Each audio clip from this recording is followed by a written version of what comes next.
നമ്മുടെ നാഷണൽ ജിയോഗ്രഫിക്കിലൊക്കെ നമുക്ക് സ്ഥിരമായിട്ട് കണ്ടുവരുന്നതാണ് സീബ്ര ഓസ്ട്രിച്ച് സിംബിയോസിസ് എന്ന് പറയും. വളരെ ഇൻട്രസ്റ്റിംഗ് ആയിട്ട് നമ്മൾ ശ്രദ്ധിക്കുകയാണെങ്കിൽ സീബ്രകളും ഓസ്ട്രിച്ചുകളും ഓൾമോസ്റ്റ് എപ്പോഴും ഒരേ ഹാബിറ്റാറ്റിലായിരിക്കും നിൽക്കുക.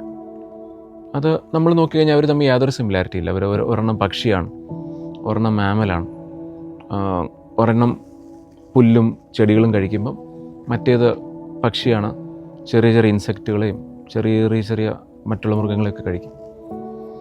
അപ്പം ഇത് തമ്മിൽ യാതൊരു സിമിലാരിറ്റിയും ഇല്ല, രണ്ടുപേര് തമ്മിൽ ചേർന്ന് പോകേണ്ടതേ അല്ല. പക്ഷെ എന്നാൽ ഈ രണ്ട് ആനിമൽസ് തമ്മിലൊരു ഫ്രണ്ട്ഷിപ്പ് ഉണ്ട് എപ്പോഴും. അപ്പോൾ സുവോളജിസ്റ്റുകളൊക്കെ ഇതിനെക്കുറിച്ച് കുറച്ചുകൂടെ ഡീറ്റെയിൽ ആയിട്ട് അന്വേഷിച്ചപ്പോൾ രണ്ട് പേർക്ക് രണ്ട് വ്യത്യസ്ത കഴിവുകളാണ്. ഇപ്പം സീബ്രയ്ക്ക് എന്ന് പറയുമ്പം കാഴ്ച അത്ര സ്ട്രോങ് അല്ല, എന്നാൽ സീബ്രയ്ക്ക് നല്ല ചെവിയാണ്. അത്യാവശ്യം ചുറ്റുപാടുള്ള എന്തൊരു മൂവ്മെൻറ്റ് നടന്നാലും സീബ്രയ്ക്ക് അത് ചെവിയിൽ കേൾക്കാൻ പറ്റും. ഓസ്ട്രിച്ച് തിരിച്ചാണ്, കാര്യം നീണ്ട കഴുത്താണല്ലോ. അപ്പം അത്യാവശ്യം ഏറ്റവും വലിയ കണ്ണുകൾ ഓസ്ട്രിച്ചിന്, അത്യാവശ്യം കാണുന്ന മൃഗങ്ങളിലൊക്കെ വലിയ കണ്ണ്. ഓസ്ട്രിച്ചിൻ്റെ കാഴ്ച ഭയങ്കര സ്ട്രോങ്. അപ്പം സീബ്രയുടെ കേൾവിയും ഓസ്ട്രിച്ചിൻ്റെ കാഴ്ചയും ഇത് തമ്മിലൊരു കോമ്പിനേഷൻ അവിടെ നടക്കുന്നുണ്ട്. അപ്പം ഓസ്ട്രിച്ചിന് കേൾക്കാൻ പറ്റാത്തത് സീബ്ര കേട്ടിട്ട് ഇപ്പം സിംഹമോ അല്ലെങ്കിൽ പുലിയൊക്കെ അതിൻ്റെ അടുത്ത് വരികയാണെങ്കിൽ സീബ്ര അത് ആദ്യം കേട്ടതെങ്കിൽ സീബ്ര ഓടും. അതല്ലെങ്കിൽ ഓസ്ട്രിച്ച് അത് ആദ്യം കണ്ടതെങ്കിൽ ഓസ്ട്രിച്ച് ഓടും. അപ്പോൾ ഒരാൾ ഓടുന്നതനുസരിച്ച് മറ്റേയാളും കൂടെ ഓടുകയാണ്. അപ്പോൾ രണ്ടുപേരും അവിടെ ഈക്വലി പ്രൊട്ടക്റ്റ് ആവുകയാണ്. ഇവിടെ നോക്കുമ്പം ഒരാളുടെ സ്ട്രെങ്ത് മറ്റേയാളുടെ വീക്ക്നെസ്സാണ്. ഒരാളുടെ ബലം ഒരാൾക്കുണ്ട് എന്ന് പറയുന്ന കഴിവുകൾ മറ്റേയാൾക്കില്ല. ഇതാണ് അവർ തമ്മിലുള്ള കോമ്പിനേഷൻ.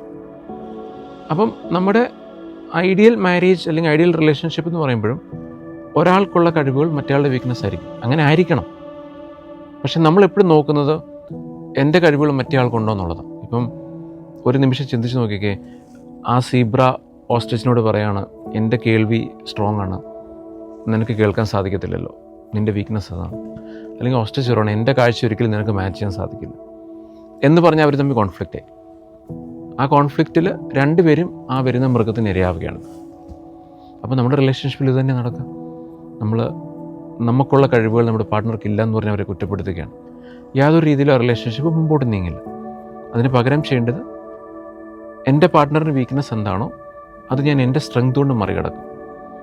എൻ്റെ വീക്ക്നെസ് എന്താണോ അതിൽ ഞാൻ എൻ്റെ പാർട്ട്ണറുടെ സ്ട്രെങ്തിനെ യൂട്ടിലൈസ് ചെയ്യുക എന്നുള്ളത്.